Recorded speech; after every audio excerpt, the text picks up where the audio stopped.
I'm here this morning with LeMoyne-Owen Magicians. We got head coach Tyrell Jamison. We got three players here, which is a wonderful showing. Love to see it. So we got Daryl McClain, Alendy Sincoul, and Jacqson Lesure. Did I get those all right? Yes, Yeah, sir. you did. Got them right enough. Okay. Well, thank you all for joining me here. First year program out of the SIAC, SIAC. Coach, season is still fairly young, but what can you tell us about this team? It's it's been a challenge, but one that, I've welcomed, openly, and one that the guys that I've recruited to, be a part of this inaugural roster have also accepted with open arms. It's a team full of grit. They understand we're in a very, unique situation, being that we are a first year program, going up against schools on a regular basis that have been, pretty established. But we're confident in our abilities and what we bring to the table. And so we kind of just, try to block out the outside noise of what the expectations are or what they should be for a first year program. And, we could just kind of have our own expectations that we try to hold ourselves to, internally. And as long as we meet those, we don't really, try to concern ourselves too much with, the outside perception. Wow, I think that's great. And for all the players who've we have here, I mean, knowing that this is a first year program, what kind of made you pick Lemoyne-Owen? Um, I can start. Or actually, no, we'll have Alan starts to see what's here before us. What it was really like truthfully like God-given situation to where I was supposed to be at Concordia right now, and a couple things happened in 2 weeks before um I actually ended up moving into Concordia. They said that some scholarships weren't on the right par, and I ended up not being able to go. And I was in kind of a scramble to look what school I was going to. And Coach Tyrell reached out to my brother, and my brother was getting recruited. So I made like a move towards Coach Tyrell, and I was like, Oliver, can you like text the coach? Maybe he can take me in so I won't be schoolless. I was expecting to go to this big school and go play with, but I guess I want to just try to do something at a smaller school, a new program, and I got that opportunity thanks to coach. Yeah, for me as a transfer student, this is my freshman year still, and I committed at a smaller school, D3, and I fully expected to play there. Things went left. I ended up in the portal, and Coach Tyrell he wasn't one of the first to reach out to me, but it was more so him as a person. Like he was somebody who I could definitely trust. My parents, from the first phone call they had with him, was like, "No, this is going to be your coach." And just being able to play for an HBCU, represent, my heritage, represent my people well. That's something I've always wanted to do. So being able to do that while also living my dream of playing at the Division I level was huge for me. So ultimately, that's why I ended up picking LeMoyne. So for me, I transferred out of the same conference and I was looking for elsewhere to play as well. And like I reached out to Coach Jameson because I kind of knew a couple of the kids he coached. So, you know, they got his name in and I was like, sounds like a pretty cool guy. So I got in here. Now I'm here with the guys wanting to win this conference. Yeah. So that's where we are. Coach, it seems like you've been a big factor in getting these players to come play for you. I try. I try to sell myself as a coach. A lot of coaches, um, can like really like just really hone in on selling the school. And I think that's important to sell the school because ultimately, academics are important. But I do, with our location and where we are in the country, boys volleyball is just not huge in this area. So I kind of have to sell myself as a person to where not only do the players trust me, but their families trust me enough to send their kids from all over because Daryl's from Houston, Alendy's from Florida, and Jacqson is from Illinois. Both are like close to double digit, hours of a drive to get here. And so I really try to do my best to, present myself,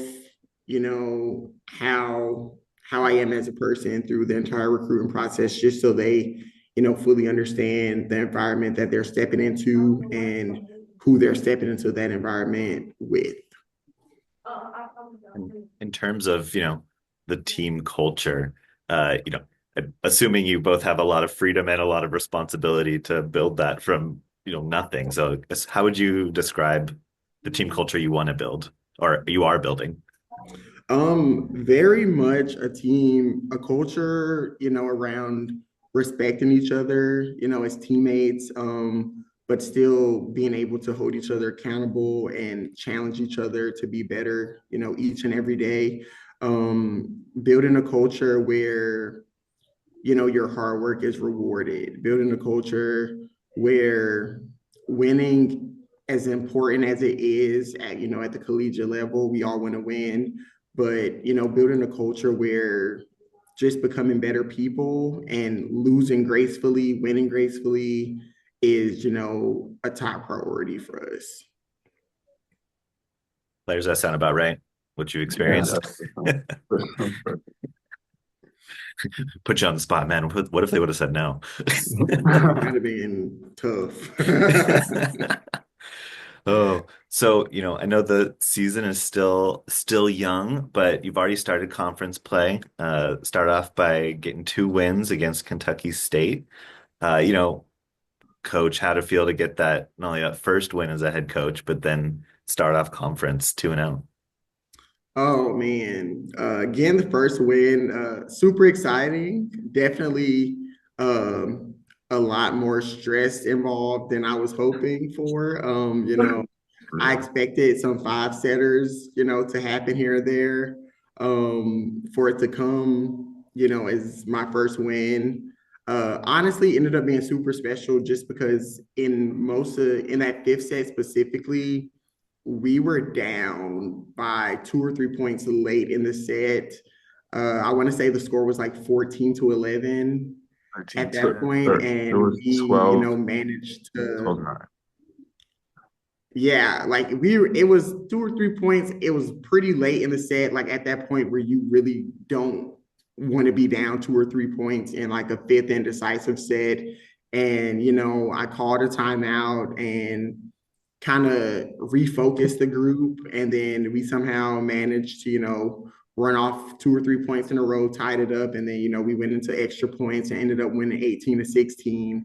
And then, to follow that up again on Friday with a sweep was great. And admittedly, I told them I wasn't necessarily the happiest with the way they played. I'll never be disappointed in a win. But, I do think that, like I spoke earlier about the expectations that we have within our program, I don't think the way we played on Friday necessarily lived up to those expectations. And now that we have started conference play 2-0, I feel like the expectations are just not only rising for us internally, but externally as well, because now people are seeing that like, hey, like we have the capability to compete and win. And so now they're kind of like expecting. It's not like a thing where uh, they expect us to go out and lose every match. Now they're expecting the show to be put on every time because we've already shown them that we're capable of it. Speaking, oh yeah, speaking of like capable, I think all the players are contributing in really impressive ways. So, Daryl, so maybe start with you. I think that first match you had 12 kills, 14 digs. five aces, six assists. I mean, uh, I think a couple more sets, you would have had a quadruple double there. I mean, what's kind of That's a your little. mentality in the game when it comes to contributing, all over?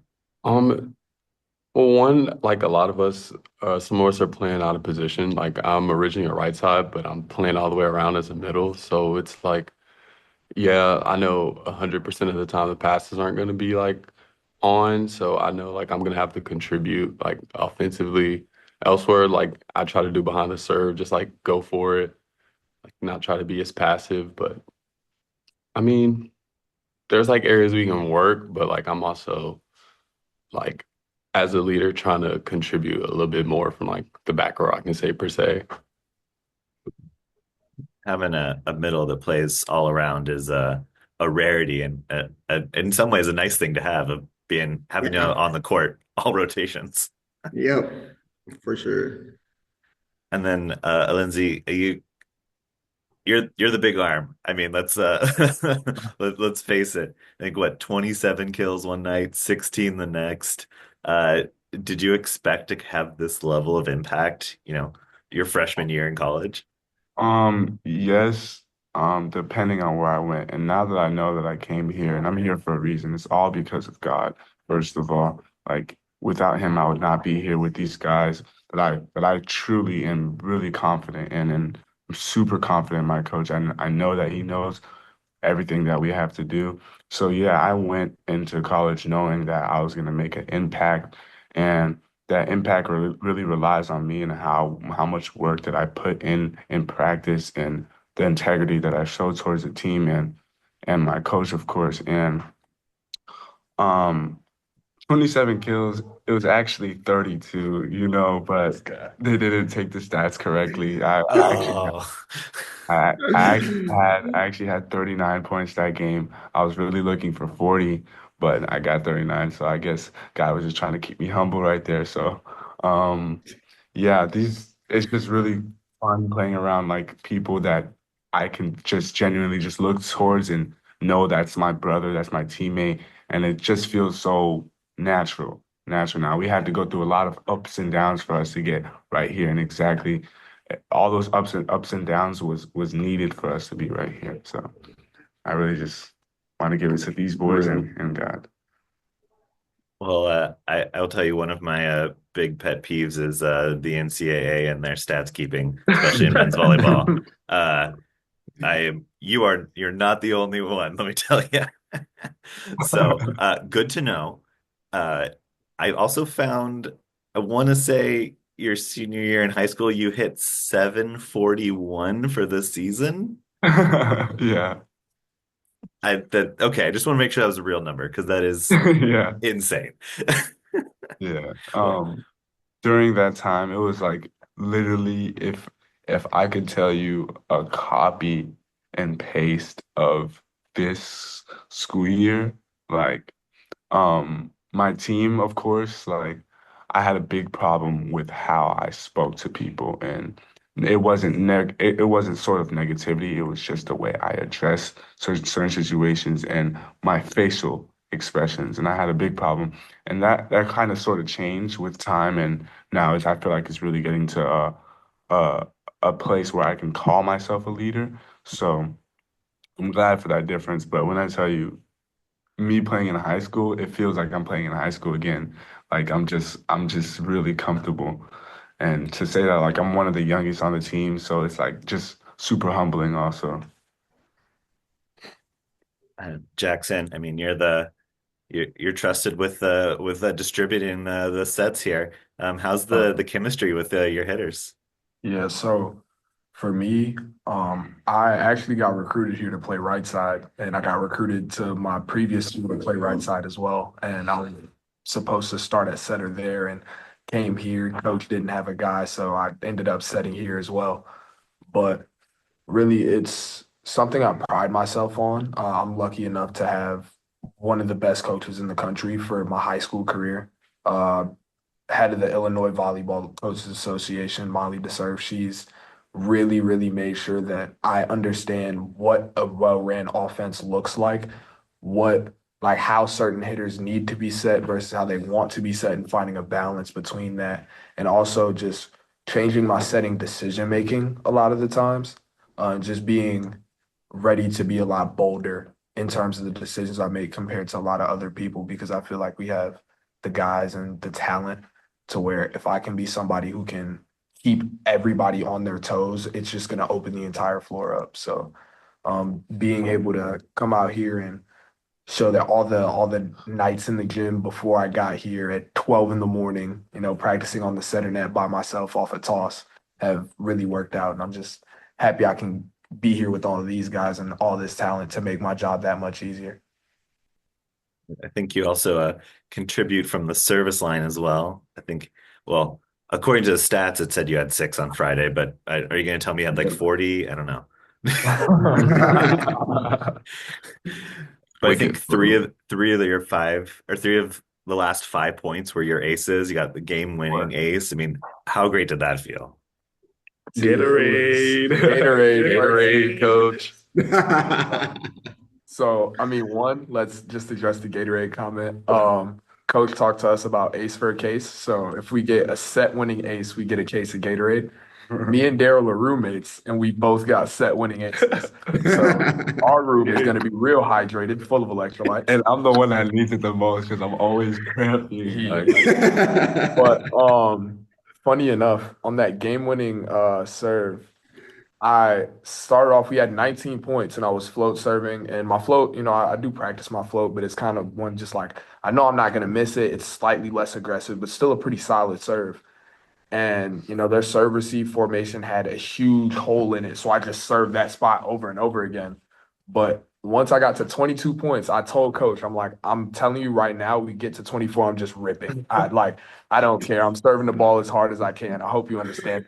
And he was like, yeah, I trust you enough. Go back there, just wail at the ball, happens to be game. And I mean, not a whole lot else to say about that. I did get a little hype about it, but it was definitely a great feeling, especially, knowing how we as a team, and even though it wasn't our best performance, contributed on the offensive end. I mean, having a first-year setter come in and be able to drop 59 assists in 2 games, That's great. like that's wonderful for all my hitters. Thank you. They definitely cleaned up a couple of tough situations where, I just put up a hittable ball from a spot we might not have had it, and they were able to go and do what they do, put a ball away and make me look good. So always be happy about that.